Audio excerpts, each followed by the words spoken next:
Hello, and welcome to the Big Time Strength Podcast, featuring small school strength coaches from around the nation that are making the big time where they are at. Before we get to the episode, we'd like to thank our sponsors that make this podcast possible. This episode is brought to you by Plyomat. The Plyomat is a multi-faceted jump testing mat that allows you to instantly receive ground contact times, jump height, and reactive strength measurements. One thing that is unique about the Plyomat is that it allows you to connect not just one, but multiple mats together for use in multi-hurdle hops and bounds, which not only gives it testing value, but also high value in training sessions with instant feedback on athlete reactivity. It is easy to use, accurate, and affordable. To check out the Plyomat and see what it can do for your training, head to plyomat.net. That's plyomat.net. This episode is also brought to you by Powerlift. Taking your athletic facility from concept to completion can be a challenge. It is Powerlift's goal to make the process as seamless as possible from start to finish. Their weight equipment is made from the toughest materials that can withstand excessive use from coaches and athletes for years to come. It's sought after for its unique design, customizable appearance, affordability, and superior warranty that training facilities deserve. Powerlift helps design weight rooms with the athlete in mind, and they pride themselves on their ability to outfit athletic facilities based on a team's unique goals. That's why high schools, universities, professional sports teams, and athletic performance facilities around the world have chosen Powerlift to help maximize their strength training goals. Call Powerlift today to be contacted with a rep in your area and give us a follow on Facebook, Instagram, and Twitter to see for yourself why our clients are Powerlift proud. Finally, this episode is also brought to you by Vitruve. Vitruve is a velocity-based training system designed for colleges and high schools around the world. It is accurate, reliable, and affordable. The software is quick and easy to set up and use with a whole room of athletes simultaneously. Coaches have chosen Vitruve because it simplifies VBT and allows them to seamlessly integrate it on a daily basis. Check out Vitruve now for your school's free demo unit. Now, let's get to this week's episode. Hello and welcome to another episode of the Big Time Strength Podcast. Today is a special show for me because I've got to work with John a few different times, and I also just love being able to hear from people that are from Mount Vernon. So here's a special show for you. John, thanks for coming on. Can you tell us just a little bit about yourself before we get rolling? Yeah, absolutely. So I'm from Mount Vernon here originally, graduated from high school 2016, so I think it was a year before you started working up here. So didn't get to work with you as an athlete, but went to Cornell College, which was right here in Mount Vernon, did my undergraduate there. I think during my senior year, I had the opportunity to come back and work with you, volunteering over the summer with the Strength and Speed Clinic, which was awesome. And then during my senior year of undergraduate, did an internship with the University of Iowa, which is where I really kind of found my way into strength and conditioning as a career. After graduating from Cornell, spent a little time at Virginia Tech University as a graduate assistant. About halfway through my GA-ship there, got the opportunity to come back to Iowa and work as a full-time member of their staff with Iowa football. Spent right at 2 years there. At that 2-year mark, I accepted a position with Sacramento State University as an assistant strength conditioning coach and coordinator of sports science. So right now I'm out there, been there since June 2024, working closely with football. The bulk of my time is spent with football, and then I also handle the training for the volleyball team and the men's and women's tennis programs. So tell us a little bit about like what a week would look like when you've got teams training. Right now it's Christmas break and John's back, so this is fun for me. But what does like a normal first semester, second semester when you're in the heat of training, how does that flow for you guys? Yeah, absolutely. So with football being our biggest team, they typically get priority scheduling. So depending on whether football is in season or out of season, the scheduling of the day will look a little bit different. But normally I roll in around 6:30 or 7. We're not a real early morning outfit. Not a ton of teams train super early. So football, if they're training in the morning, we typically will train them in 2 to 3 groups, maybe a team run and then an offensive and a defensive lift. 2 to 3 hours of training there with the guys, get a nice little chunk of time during the day to do some professional development, reading, just trying to learn what I can, housekeeping stuff, and then I'll typically train my tennis teams and volleyball team kind of on the opposite side of the day. So if the football team's training in the morning, typically we'll train the volleyball team, tennis teams in the afternoon, vice versa. If football's in the off season and they're training in the afternoons, I'll typically train my other teams in the mornings. So I kind of bookend the days with training, and then in the middle there have a little bit of time to, whether it's meet with coaches or athletes, like I said, get some reading done, just kind of prep, program, get things ready for future sessions. Which one of the things there that, it's not abnormal at colleges to be kind of like that type of setting, right? Because you got classes during the day, depending on schedules, all that type of stuff. What is abnormal, though, is to start at 6:30 or 7. That's nice. Was that a push from your head guy at Sacramento State? What was that? Yeah, so I know in my past positions, we've had very early morning starts. I think it mainly came down from the football staff there. Previously, they hadn't been training super early in the mornings, and that has just kind of stuck. In some regards, it's really nice that they train in the afternoons about half of the year, but in other regards, it would be nice to be able to get in the morning and then kind of get out of there. But I think in general, it works nice because I like my sleep, so I don't mind not having to get up super early in the morning sometimes. Yep. But and I think it's good for the athletes too. Like, a lot of these athletes are not wanting to get up super early in the morning, so if we can give them time to sleep in, I think it's a good thing. We don't want them like sleeping in too late, but if we can give them a little extra time in the morning to just get a little extra rest, I think that's a win-win. Yeah, I would imagine most people know what college kids are like. I would say say that is a win. Whether or not you want them to, sleep in or stay out late, I think that's the reality of it. So being able to push that back a little bit in the morning helps. Totally. When you say training in the afternoon, what does that mean? Like for finish up time, what time are you getting done and getting out of there? So in season, we practice in the afternoons with the football team. So typically we'll start around 3:30. We practice hard. We practice fast. We don't spend I don't think we've ever spent more than 2 hours on a practice field. So typically we'll wrap up around 5:30. I handle our GPS tracking, so the catapult athlete monitoring. I handle all of that. So I'll collect all of the wearable units from the guys post-practice, get those downloaded, and then write up a brief report on that. Usually takes me 30 minutes to an hour. So practice starts at 3:30. I'm usually out of there around 6:30. Grab a little food that they'll usually have dinner for the guys, so I'll grab a little grub and then get out of there. Yeah, that's a cool setup, man. Yeah.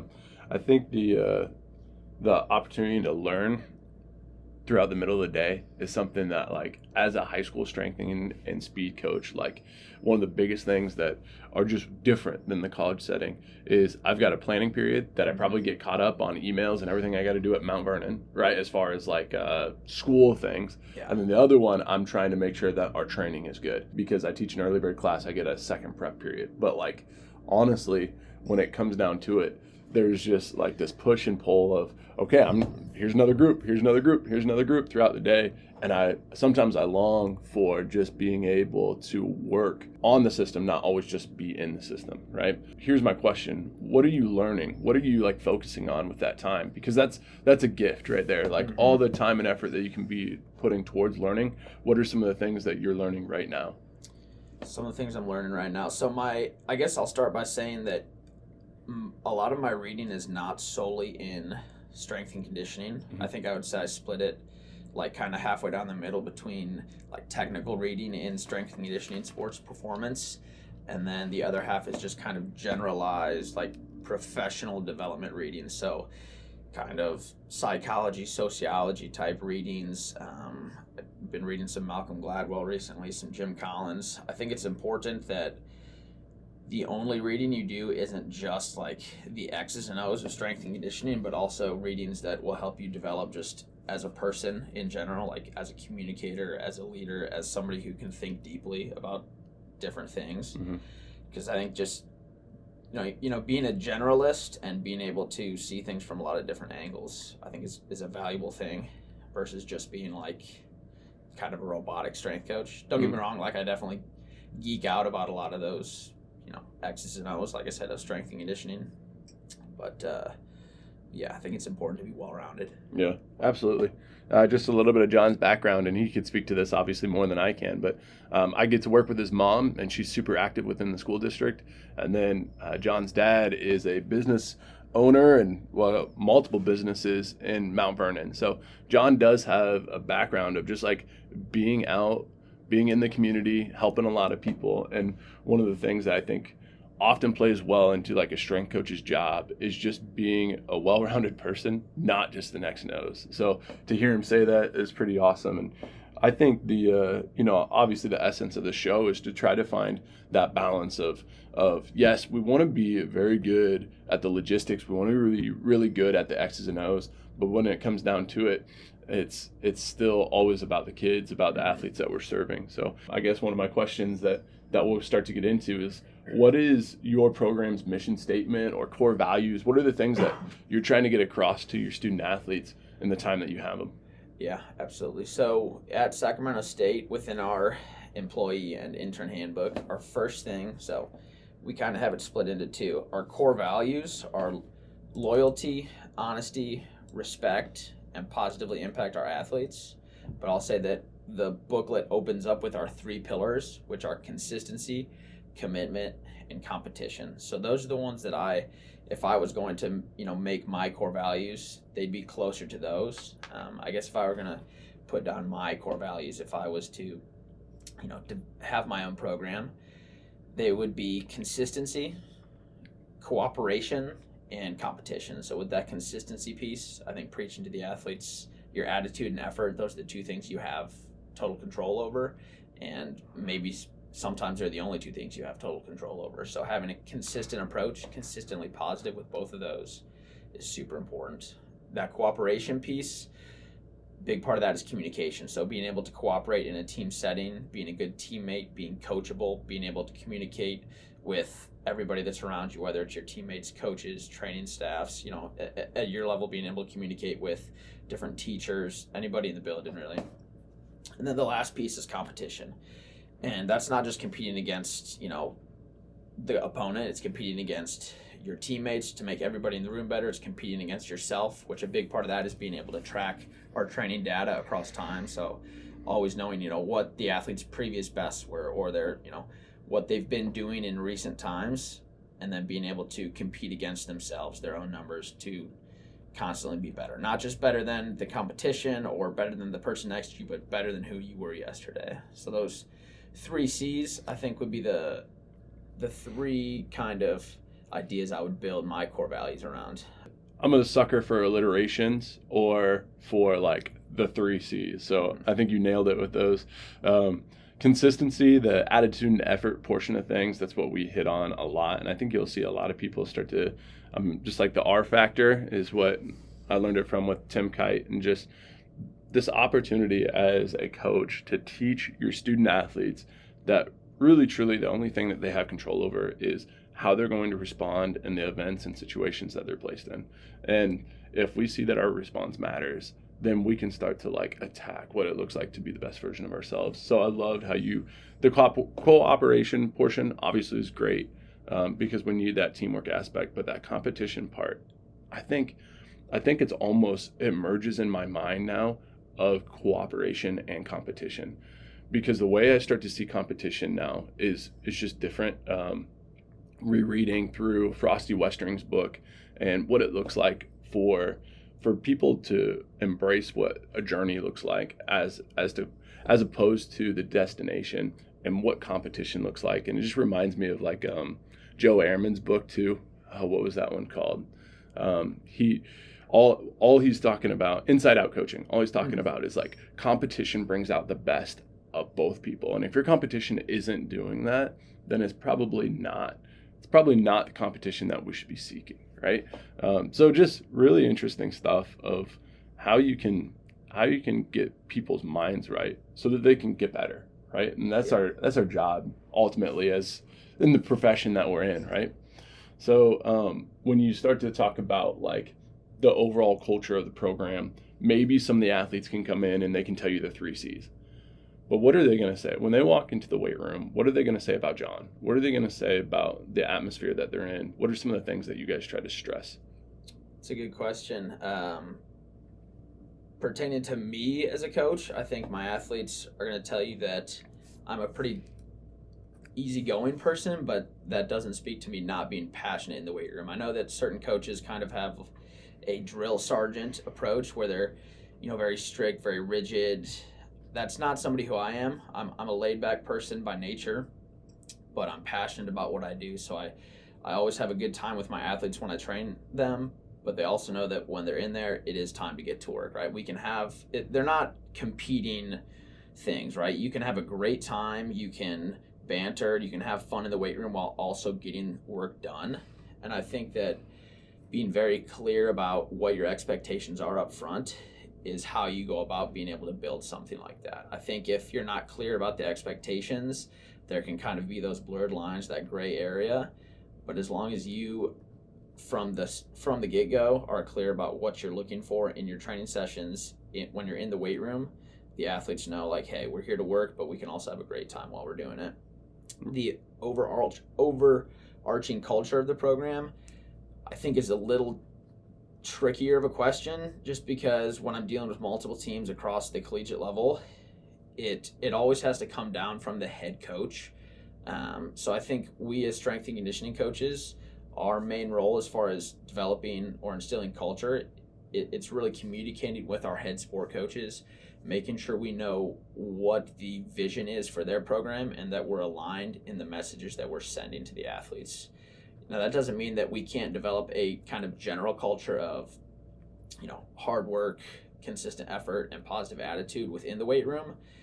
But each team is going to have a little different culture based upon their head sport coach, where the athletes, have come from. I know, like my tennis team, right? There's a lot of international athletes, and some of their cultural differences are, it's different from a lot of your American athletes. And that's not a good thing or a bad thing. It's just different. So you have to know how to kind of tailor your coaching style or your approach to that culture piece with different athletes.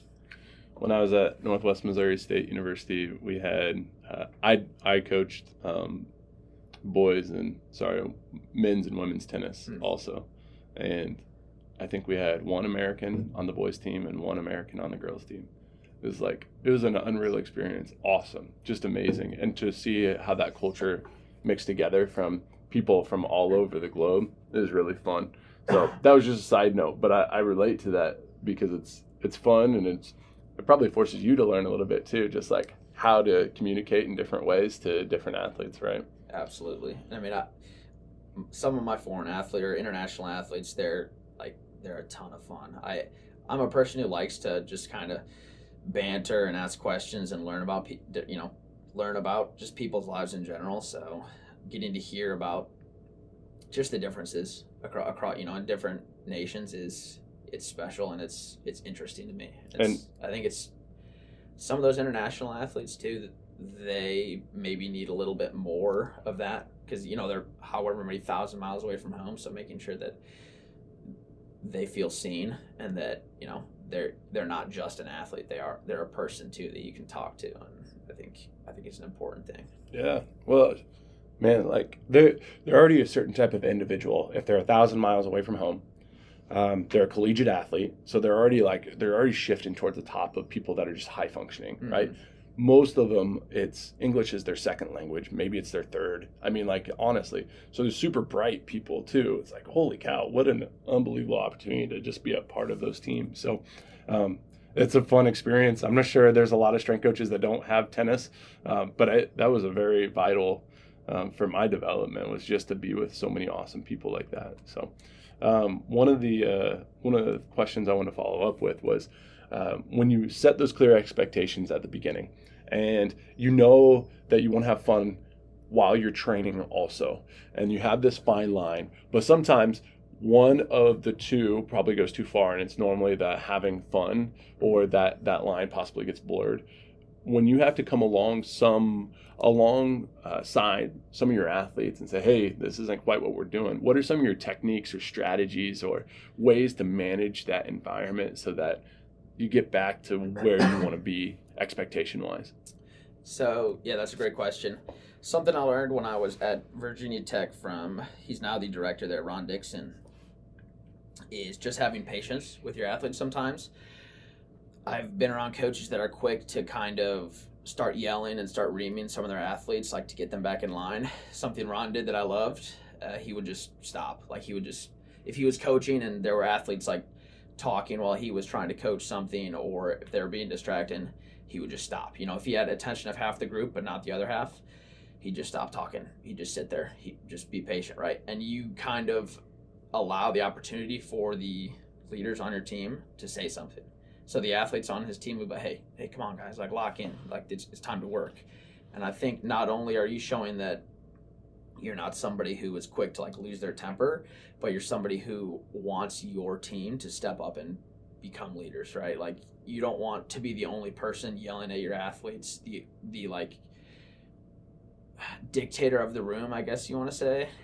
You want your athletes to have feedback and feel like they have control of what they're doing in the weight room. They have a say, they have an active role in their development, and that's a great way for kind of leaders to be developed in the weight room, I think, by making sure that they're holding each other accountable. They're kind of policing themselves, if you want to say that. I think that's a really good point. That hits hard for me because at the end of the semester, there's a few times where I didn't do a great job of being patient. I mean, they're just like, probably all the students know my biggest pet peeve is talking when I'm talking or trying to have a conversation while I'm coaching, you know, and like on one hand, I feel like I'm being selfish and that like, hey, this is what we are doing, but it's really like, this is what I am doing, you know, and you're interrupting it. So I love this idea of stopping, waiting, being patient, allowing other people to have autonomy in the room. I think that's good. And it also shows like a good way that the culture is going if people start to realize, oh, I shouldn't be talking right now. And other people hop up and say, hey, this isn't how we want to function. You know, I think that's good. Yeah, I will say that there are definitely caveats to that, right? So, like, in your setting, you have very limited amount of time with some of the athletes, and even some of my teams, if we have, like, a condensed session to where I don't have the time to, like, I literally don't have the time to be patient, we need to get a certain amount of things done, then I will have to intervene. Or if there's multiple groups training in the weight room and the music's blaring, and if I'm just standing there, nobody's going to notice me because so many things are happening at once. There are times where it is necessary to get on your athletes, but I think always coming back to, hey, we're here to get the job done. We have certain standards and expectations. You're not meeting them right now. I need you to do better. And just making sure it's never a personal attack, right? That's the biggest thing. Never attack an individual athlete, because then they're gonna feel that. They're gonna hold that. Making sure it's always coming back to, hey, we have work to get done. We all need to be aligned. You're taking away from that right now. Please do better. And not making it personal. Yeah. That's such just the interpersonal communication, like in between, and when somebody's not hitting the mark, that's the toughest part, I think. And it happens obviously coach to athlete, but even like coach to coach or staff person to staff person, like that's a lot of just the opportunities that you're taking in your personal development, your professional development, to read books that are also talking about communication, those type of things. You start to see why that is so important when you're on the floor coaching, but then all the other things in between too. If we were switching gears a little bit, if we were starting to like go in the weight room and we're watching a session, what are some of the main things that we're going to see in your programming? What are some of the main staples? Maybe even your philosophy. What are those things that you would want to make sure that your student athletes are getting in their training? Absolutely. Yeah. So as a staff at Sacramento State, a lot of our training revolves around the tier system. So I know that you run a tier system here at Mount Vernon. You know, by no means are we tied to everything in like Joe Ken's book or training system, but I think it's a great way to make sure that you're taking a total body training approach. You're hitting all of the different areas of training that you need to hit, and that you're efficient with your training time, right? So without ever reading the tier system, my the way I kind of structured training ended up looking like a tier system session, right? That 9-tier system where you have supersets and trisets of different movements where you can get a lot of high quality training in without having to, take like just straight rest time. You can get a ton of work done in a little amount of time. But with my sessions, really regardless of sport, right? Because most of the stuff we're doing in the weight room is going to be pretty general. I'll have a little bit different maybe movements or schemes for football versus volleyball versus tennis teams, but a lot of the principles are going to remain the same. I think a quick aside, something that as a strength coach, you don't want to be too tied to your methods, but you want to make sure you have set principles, right? So the principle would be like, hey, we want to train heavy lower body strength. And then your methods would be, hey, trap bar deadlift, squat, push a prowler. And I think that in certain teams, certain methods work better. Certain times of the year, in season, out of season, certain methods work better, but you always can hold those principles. And I think that's an important thing. So my principles, I guess, in a session, we're always going to start with something powerful, whether it's running fast, jumping high, moving some weight fast. We're going to do something powerful. Then we're going to move into some sort of strength work, typically going to start with lower body strength, whether that's bilateral or unilateral. And I like to pair up my lower body strength movement with some sort of lighter unloaded jumping movement. Not so much that I'm into like a contrast training that I think that there's a ton of benefit. Like I don't do it for the post activation potentiation, that PAP, just because I think if you're looking at a lot of the research that's done into that, you need like 4 or 5 minutes rest in between a lot of it to really get that potentiation effect. But I do think that it's a good time to kind of pair up those similar kind of motor demands. If it's a squat and a jump, they're kind of different velocities but similar maybe joint angles, and I think it's a good way to kind of add in some motor learning into your training, and not necessarily for the potentiation effect, but I want to have a jump in my session somewhere, and I think it's just a good spot to put it in, paired with that lower body strength movement. And then after that, we're going to go into upper body strength and some accessory stuff. So with the 9-tier, it's your upper push, upper pull, lower push, lower pull, some posterior shoulder stuff, making sure you're hitting posterior chain, some hamstring work, a jump movement, a torso movement, and then a lot of times we'll finish with either like some neck training or some arm training. For my guys teams, throwing in some arm fluff at the end, they love that, right? Whether or not you want to say that it's necessary for a training session, if I can give my tennis dudes 5 minutes at the end of a session to hit some bis and tris, they eat it up, right? You got to throw them a bone every now and then, and they love it. So I think most of my sessions are gonna, regardless of the team, they're gonna look like that. We're gonna do something powerful, we're gonna lift something heavy for the lower body, and then we're going to do some upper body training and some, I guess, accessory or prehab stuff, if you want to call it that. So tell me, when you say power, what are you talking? Power. So I think, again, it comes back to that principles approach, moving something explosively. I like Olympic lifts for some teams I don't. Some teams will be doing hang clean, power clean, pulls from the floor. Other teams, we're just going to jump, whether it's a loaded jump with with dumbbells in your hands, with a trap bar, or unloaded. I think that you don't necessarily have to train like loaded power. I think a lot of times if you just train both ends of the spectrum, that being low velocity strength and then really high velocity explosive movements like just sprinting and unloaded jumping, I think as long as you're training both ends of the spectrum, that middle ground will often kind of take care of itself with their sport practice.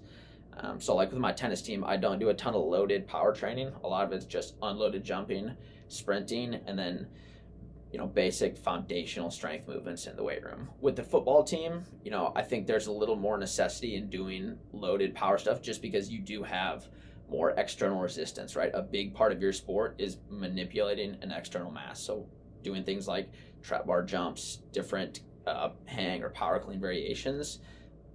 What is that if not manipulating an external mass, right? So for more of your, I guess, strength dominant sports, so like your football, your contact sports, I like to do that loaded power development a little bit more with maybe your, I don't want to call them, I guess I've heard them called country club sports before, right? But like your like tennis, your golfs, where there's not like maybe a ton of external resistance. I don't know that it's as necessary. You can get a lot of bang for your buck with just sprint, jump, throw light med balls, and then basic strength training. Mm-hmm. Cool. And that's kind of where I was going from with the power was it in the weight room or was it out of the weight room was kind of my where I was going with it. Yeah. So the amount of tools that we have to train loaded power is pretty limited. And there's some people that are very high on Olympic training and there's people that are on the opposite side of that. But when it comes down to it, the more that I'm starting to look into this is like, how big of an issue is it to even do power, follow me here, like basically dynamic effort in the weight room, right? So, or is it, or can we get by with plyometrics, with sprint training, with just single jumps, med ball training? Or is that something that people can do and still get the benefit that we're looking for without some of the things that we're doing in the weight room? And the reason I bring this up is because I'm on such a time budget in our PE classes. I want to get the most bang for my buck. And there's so many times that I think I could be wasting time with 3 to 6 sets of some power movement when I could be doing something else that might be getting us a little bit more, and it's all because there's a bottleneck and there's always because I only have this certain amount of time. Not that I think anything in the weight room power development wise is bad. It's just like, I want the most kids to be able to move their bodies well. That's what I want. And I think, as strength and conditioning sports performance coaches, most of us know that we want to sprint, we want to jump in a session, because to me, those are really the only irreplaceable movements from strength and conditioning sports performance standpoint.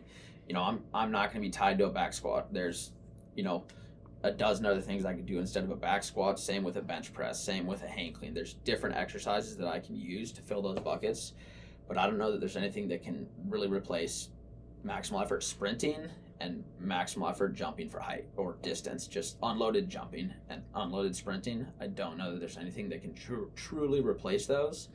So if those are things you want to hit within a session, and those can check your box of power development, then you can say, hey, if I don't need to do like a hang clean or a loaded jump within a session, I can focus more on that sprint and jump training, and then my basic strength training, whether you're doing your trap bar or your split squat, your heavier stuff, right? And by taking something out of the session, I can either increase the volume of my other stuff, get a little more bang for your buck with those movements, or I can just focus on the quality. I don't necessarily have to have more, right? Just because I take something out doesn't mean I necessarily have to put something in. I can just focus on the quality of those repetitions a little bit more, of the things that I do leave in the session. Yeah, for sure. No, I like that. And that's such a great point. Just nothing replaces sprinting and jumping.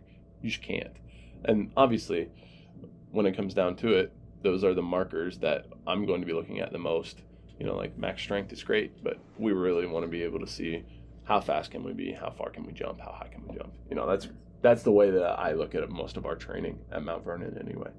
So when you are talking about going from Mount Vernon to Cornell to Iowa to Virginia, back to Iowa, and then all the way to California, right? There's going to be struggles, there's going to be challenges, there's going to be things that you have to go through. What are some of the toughest hurdles that you've had, and how have you overcome some of those things? Man, I'm sure there's things that I've had, struggles that I've had, but I feel like in general, I've been really lucky, man. And I don't know if, I don't want to seem like I'm being overly humble, but I think I've just been really lucky in a lot of regards. I've had really good people around me. I know in my bouncing around to different places, different staffs, I think a big part of that has been, I am lucky to have a great girlfriend, great significant other in my life. And, she followed me out to Virginia. She followed me back to Iowa. And a big part of my going out to California was to follow her. She's in veterinary school right now. So I was like, hey, you followed me around the country. It's time for me to follow you around the country. So I think having people around you that you can count on is going to be a huge thing, regardless of the difficulties that you're facing.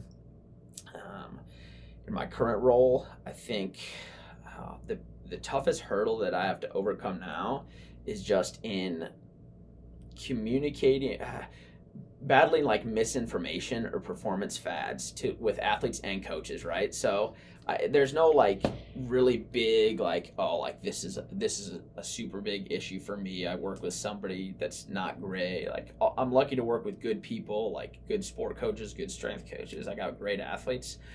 The biggest thing, and I think it's, nationwide, just with social media and all these different influences, is battling that misinformation about, whether it's nutrition, training, these performance fads, and just coming back to, I think we've already kind of touched on it. Like there's no special movements or exercises or like, magic bullets. It all comes down to just quality, consistent training across time and being able to approach that at a high level. I think the biggest one is like recovery practices. The athletes always want to know, like, hey, what can I do for my recovery? Like, is there like a certain method or foam roll or ice bath or something like that? I'm like, man, unless you're sleeping 8 hours, eating consistent meals throughout the day, you're trying to put duct tape on a cracked concrete, right? Like it's not going to make up for that sleep, hydration, and nutrition.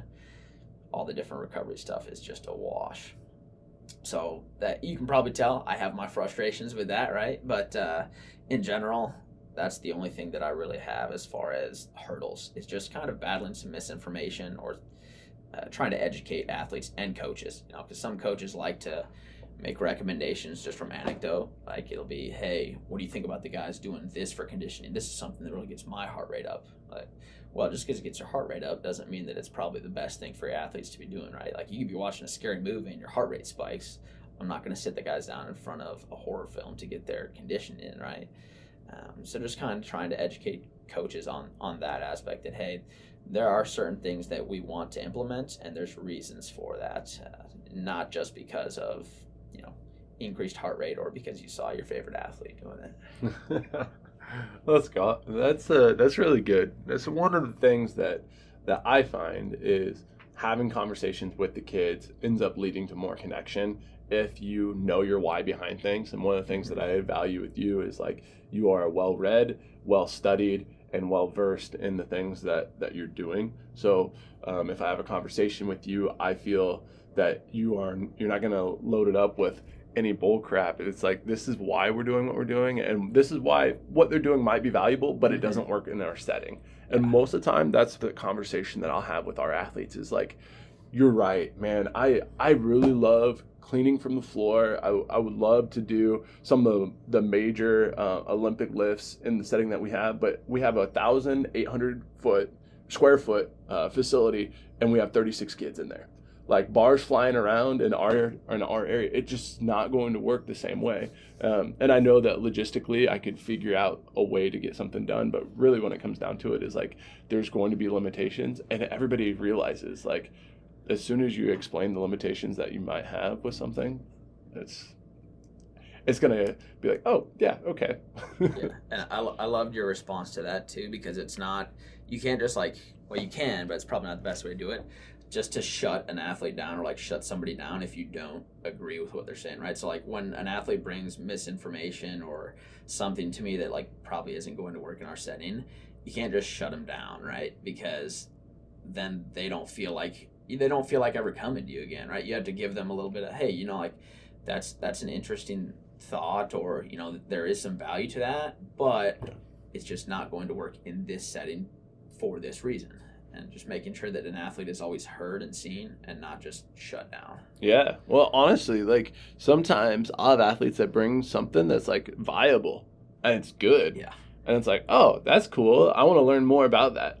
Or if a student athlete goes somewhere else or sees something or goes to be a collegiate athlete and they come back, like one of my biggest questions, like, okay, you've now been at like a year of strength and conditioning at the collegiate level. What's something that you're doing there that you feel like, man, we should have been doing that at Mount Vernon? Like we missed the boat with that, and just having good conversations in that way. And if you approach it like that, kids get excited about training. And that's what I want, is I want kids to be excited about training. That's what I get excited, and not everybody does. So yeah.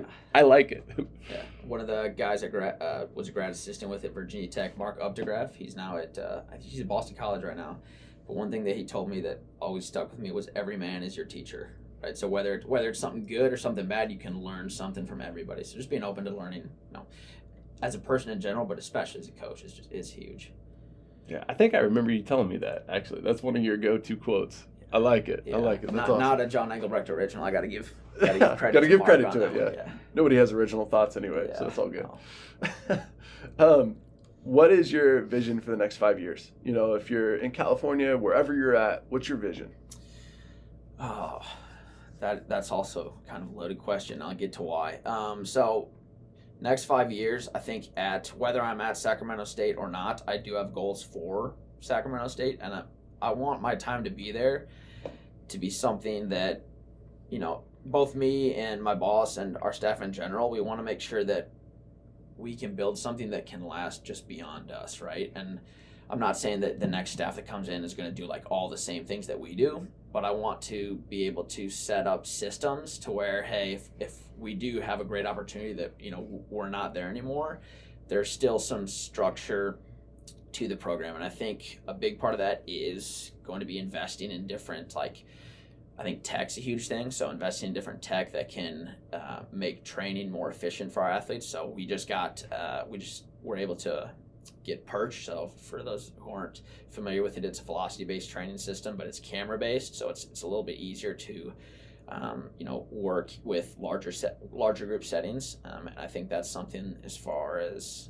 auto-regulating training. Mm-hmm. I know that you use some velocity-based training here with the Vitrib units. And I think that's, if I'm going to geek out on something in strength and conditioning, I think it's going to be velocity-based training and the just auto-regulation of training using objective measures. So I think being able to invest in tech, we just also got ForceDex force plates, so being able to test and track athletes across time, being able to provide value for the athletes and the coaches, and getting things in that, you know, will be here beyond us for whether it's the next staff to use, I think is going to be the biggest piece of kind of developing a solid program. You know, we can instill the culture in our athletes or, you know, make sure that they're living up to our expectations, but if a new staff comes in and it's something different, that's going to be out of our control. But if we can get systems in place, especially from like a technology standpoint, that can be there even after we're gone, I think it's going to help not only the athletes have a better transition to new staff, but also any new staff coming in, it's going to be valuable for them. Personally, in the next 5 years, I do have goals of going back to school. I'm hoping to pursue a terminal degree, so a PhD program in exercise science or a related field. That doesn't mean I want to get out of coaching, but I am just hungry to learn, man. I think it'd be a challenge. I'm always looking for more information for better practices, and I think, you know, some people didn't like their time in school, or they're like, we're super happy to be done. I enjoyed all my time in school, and that may be an unpopular opinion, but I enjoyed learning. I enjoyed being, you know, having a little bit of structure in my learning. So I do want to go back to school because I have interest in being an educator. I think we as coaches are educators, right? Like we've already talked about it. Like we're trying to teach our athletes and, you know, get them passionate about training. And I think that that's something that I'm passionate about, is educating athletes, you know, providing people with more information around strength and conditioning, sports performance, health and wellness in general. But, you know, there's also a lot of coaches now, both at the collegiate and professional levels, that have PhDs. You know, they're providing value as sports scientists and strength and conditioning coaches. So pursuing a terminal degree for me is something that I think will open up some more opportunities, and it's just going to be in and of itself a rewarding experience, just a challenge for me to pursue. Mm-hmm. So that's kind of my personal 5-year goal, is to be in a doctoral program somewhere for exercise science or related field. That's so fun. That's awesome. It's exciting when you know what you're going to chase after, right? Sometimes a 5-year question is like, leaves people a little uneasy. To know what you're chasing after, that's really fun. Here's one thing, just to show my ignorance. I didn't know what a terminal program was, and I was going to make sure that you didn't die. So, No, all good here. Nothing going on like that. For the next 5 years, we should be good. That's good, man. So when you talk about, you know, like 5 years, you want to make sure that the program is in a good situation. your school is taken care of tech-wise. Obviously, that's a large portion of the things that you do too, with just your role on staff. Is there anything that you would just like tell high school or small colleges across the nation, like what are some of the things that you would be investing in tech-wise? Because I know a lot of people have those questions. You talked about a couple of them, but perch, for a lot of people, that's not going to be doable, right? Force plates, depending on how it's implemented and some of the subscriptions that they come with, that might not be even doable. What would be some of your go-tos for high schools and small colleges across the nation? Yeah, I think in general, investing in tech that will save you time and make your life easier as a coach is going to be the biggest thing. And for some people, they may say, oh, like less time, like that just sounds lazy, right? No, like the less time you need to worry about programming or making sure that everybody's on the same page, the more time that you can spend with your athletes, right? Checking in on your athletes. I know like with perch, it's kind of in and of itself can be a coach, that velocity-based training piece. It helps athletes choose their own loads. They make sure they're moving at the right speed. I don't have to go around and say, hey, move this faster. Hey, put more weight on the bar. Like they know that because of that technology. From there, I can just be going around the room and checking in with athletes, building those interpersonal relationships so that there's greater buy-in to my program. So I guess if I was going to recommend a piece of tech, and this might be strange because I've personally never had the opportunity to work with it, but athlete management systems like Team Builder, I know are huge. Like I've talked to a lot of people that worked with it. It saves them so much time. You can use it when athletes are away from the facility. It's a big piece, man. Like I hope that at some point I have the opportunity to have a system like that in place that I can program into. I can make sure that all the athletes know what they're doing for training. I don't have to have 18 different Excel files for my different teams and a bunch of different tabs on those for their testing and training. Like it's all in one place. Anything that saves you time and can make sure that you as a coach have more opportunities to just check in with your athletes and then also just have time for yourself, right? Because if there's one thing that kills coaches, it's burnout, man. It's long days, being on your feet all day. And truthfully, I think that just hurts you as a coach. If you can have time away from the facility, like with your family, with the people that are important to you, I think it makes your time at the facility or with your athletes of much higher quality, right? To make sure that you're not burnt out. Absolutely. So you hit Vitruve earlier in the talk. We talked about Team Builder now, and the only sponsor that you haven't said is Powerlift. And I'm just telling anybody that's listening, we might as well do a plug for them too. I will say Sacramento State is a Powerlift school, so all of our stuff is Powerlift. There you go. Hit all three. Hit all three, man. We're good with the sponsors. I would say that you just spoke to every high school strength coach's heart with athlete management systems. It's just... It is such a time saver for so many coaches across the nation, and there's a lot of good ones out there. I'm thankful for Team Builder and them sponsoring the show and what they do for coaches. So, yeah, that's good. When it comes down to it, when you say save time and make your life easier, if you are banging your head against the wall trying to do what you do every single day, that is the recipe for burnout. Yes. You're absolutely right, man. Absolutely. Yeah. Here's what I want to do. I want to ask you, are there any other topics that you want to talk about? Is there anything that you're like, man, I was geared up. I wanted to talk to Preston about this. Oh, man. I don't know if there's anything in specific I would have in mind. I know there's plenty of things that we could talk about, but that could be like totally separate podcast episodes, right? So one of the things I'm super interested in that I've kind of touched on is auto-regulation of training. So using things like velocity-based training to make sure we have the right load selection for fatigue management, different wearable tech. I know that's not something that's going to be prevalent at the high school level probably, but catapult, heart rate monitoring, things like that. It's becoming more. It is.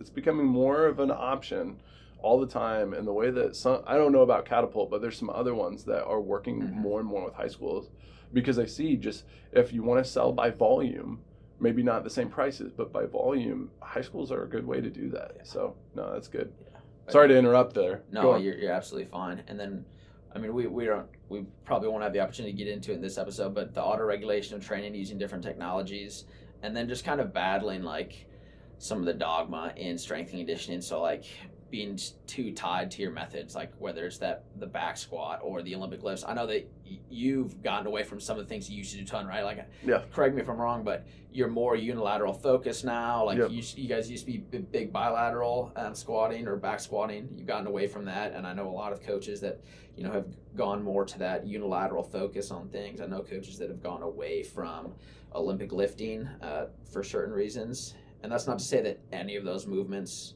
are bad or have less value, but it's just kind of going to show that there's a ton of ways that we can have a ton of success, and making sure that it comes back to principles and not methods. So that's something that I would say that I'm passionate about, making sure that we communicate. There's so many ways to have success to our athletes, to our coaches, to the people that we're working with, and just making sure that we're all kind of aligned on the same front and know that, hey, this is our goal. We have a lot of ways to get it done, but this way may work the best in our current setting.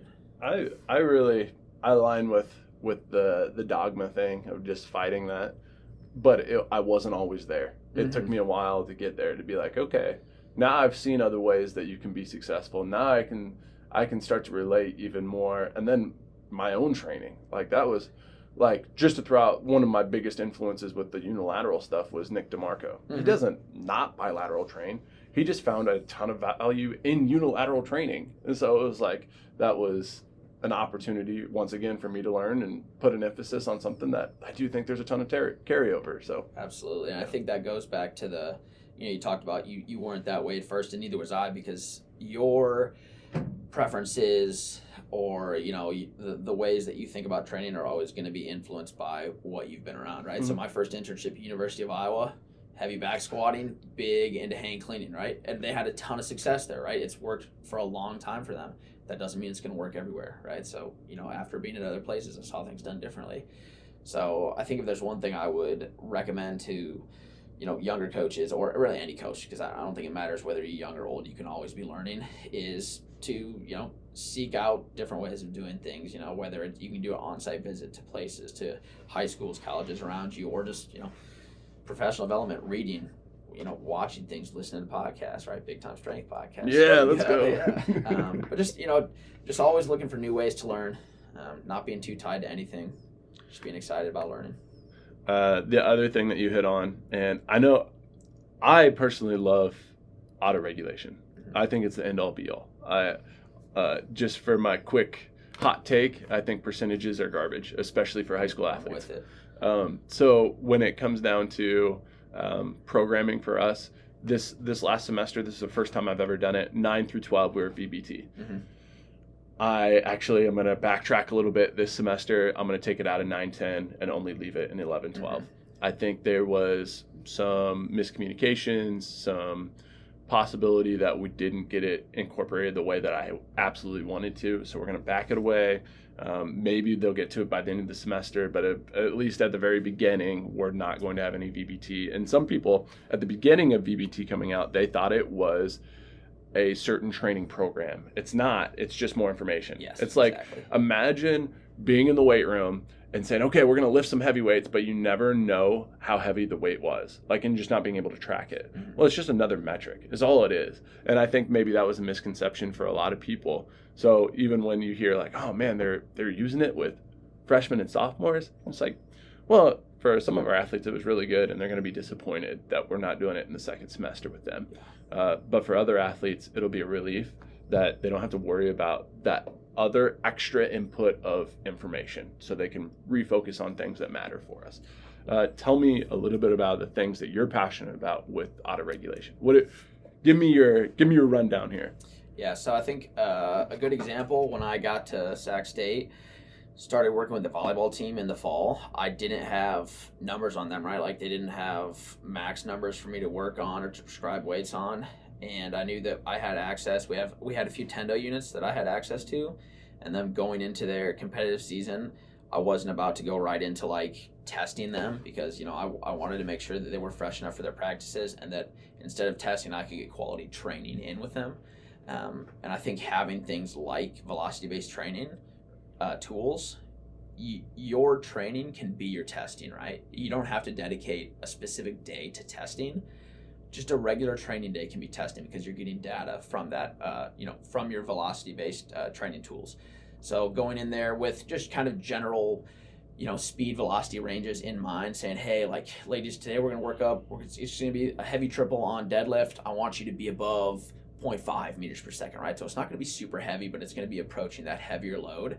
And then from there, tracking, hey, I just put out sheets, hey, write down what your best speed was, what the weight was. Then from there, I go back into my office. I kind of create that, it's not going to be perfect. It's not totally individualized for each lady off of the bat, but having those kind of generalized ranges, those coaches that aren't familiar, I look into Brian Mann. He has a pretty good velocity-based training continuum as far as like what velocities align with what, percentages of an athlete's maximum. So just using resources like that to kind of start developing my estimated maxes for the ladies. And then what I would do is I would have an estimated max, and then I could provide a recommended weight range. Mm-hmm. A lot of my prescription is not going to be super rigid. I'm never going to say, hey, this is the exact weight that you have to lift, just because, if an athlete comes in, poor night's sleep, they didn't eat anything, they've got life stress, whether it's a girlfriend, boyfriend, class, they're not always going to be able to lift X amount of weight. So I like to provide them a range, 65 to 75%. I want to hit 5 triples there. Mm-hmm. If it's moving well based off of our Tendo unit, let's bump the weight a little bit. Right? If it's not moving that fast, we're right at that threshold. Let's just keep it there and focus on moving it faster with great quality. So that's kind of how I auto-regulated training for my volleyball ladies in season. We started out with modified versions of APRE at Mount Vernon a long time ago. Actually, my first year, I was an APRE guy at Northwest Missouri State because of Brian Mann. He was at the University of Missouri, and that was my realization that all training eventually needed to lead to autoregulation. Yeah. If you weren't autoregulating, you were not being able to adjust to your body's concerns or needs for that particular day. And then getting tools like VBT to be able to actually help along that process has been a game changer for us. And when it really comes down to it, it becomes another way to play a game. Mm-hmm. And I think most kids like to play games. You know what I'm saying? So it's another way to be like able to compete against yourself, against maybe the people at your rack, depending on how you guys want to set stuff up, but like really it comes down to like this another opportunity for kids just to be able to strive after their best. Yeah. It's awesome. Also, like Vitruve automatically kicks out a projected 1RM real time. Mm-hmm. I'm not entirely sure what they use for their formula, so I probably should do some research on that, but I'm okay with just saying, yep, that's good, because it's not a hill I'm going to die on, because strength numbers, like I said earlier, strength numbers aren't that big a deal to me. I want kids to be strong, but I want to be able to see it on the field, the court, the mat, the track, whatever they're doing, and that's the carryover is always going to be just a little bit skewed. I'll throw it out there quick with the Vitruve, because I actually tested a unit probably 2 or 3 years ago. I got it from Rich Burnett, actually. Yeah. He was the Rich Triple F guy, the Plyomat guy. He was down there with Vitruve at the CSCCA conference, kind of helping them because it's a Spanish company, so he was helping to bridge the gap, and they gave me a demo unit. I ended up purchasing the unit, but you can go in, and this probably wouldn't be something like in a team setting that we're going to have the luxury to do, but you can go in and do like that. You can build your own force velocity profile, and that's how it'll kick out your estimated 1RM. Yep. So it's fun to play around with, but again, the practicality of it in a large group setting probably won't quite be there. And one other thing I do want to say about autoregulation, whether it's using velocity-based training or APRE or just, that RPE chart and 1 to 10 allowing athletes to select their own loads, I think a big knock on it is that some coaches think it's only a way to pull back in training, right? It's only, we're just making sure they're not doing too much. We're going to scale back. We're going to give the athletes less. That's not all it is. It's also giving you the opportunity to send it on those really good days, right? So if it's a bad day and you need to pull back a little bit, that's a good thing because we're not, developing too much fatigue on the athletes. But if an athlete comes in super fresh and they're, the barbell's just flying, right? If you prescribe a weight that's supposed to be around 0.5 meters per second, but hey, it's moving 0.65, 0.7, that's a really good day that the athlete can send it on. So it's not just a way to pull back and make training easier. It's also a way to, say that I know an athlete can really send it and really get all the juice out of that squeeze on that given training day. So I think that's one thing I wanted to throw out there, because a lot of coaches maybe don't see that side of it, but it is an important. It's half of what auto-regulation is, not only pulling back, but also pushing on your really good days. Yeah, maximizing training every day. Yeah, that our baseball coach here at Mount Vernon, he's talked about your best is not always a full gas tank. Whatever gas tank you bring, I just want you to be able to do your best at that, right? And that was his word illustration of. So like, you got 75%, awesome. That's what I want, whatever that is. And that's what APRE or auto regulation or being able to use VBT does, is like allows you to maximize what you got that day. And for an example of baseball, man, if you were on the mound or if you were behind the plate, that's going to be completely different than if you're in left field. I mean, honestly, it was. It's just like you stand around and pick some dandelions for a good amount of the game, and maybe you got your 4 at-bats, but really when it comes down to it, you were not being stressed in the same way those other guys were being stressed. So we want to be able to give every one of our athletes that opportunity to be the best that they can on a particular day.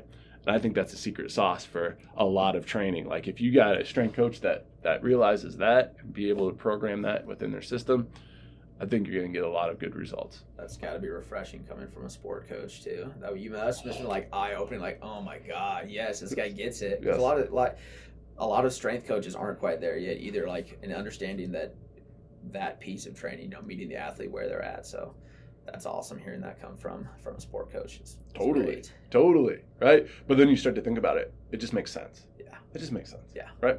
My best every day is not the same best, right? Today, I'm coming off of a Christmas break, and I feel refreshed, right? It's good. It's going to be a great day. My great on other days might not be that same level of great, but it's still going to be my best. You know what I mean? I don't know. That's where you start to get into how you do anything is how you do everything type of arguments. Yeah. It's like, okay, all right, I get what you're saying. All right, final question for you. How are you making the big time where you're at? If you're going to boil it down to a sentence, a paragraph, kind of a feeling of how you would get that point across to somebody, what would you say? One word: relationships.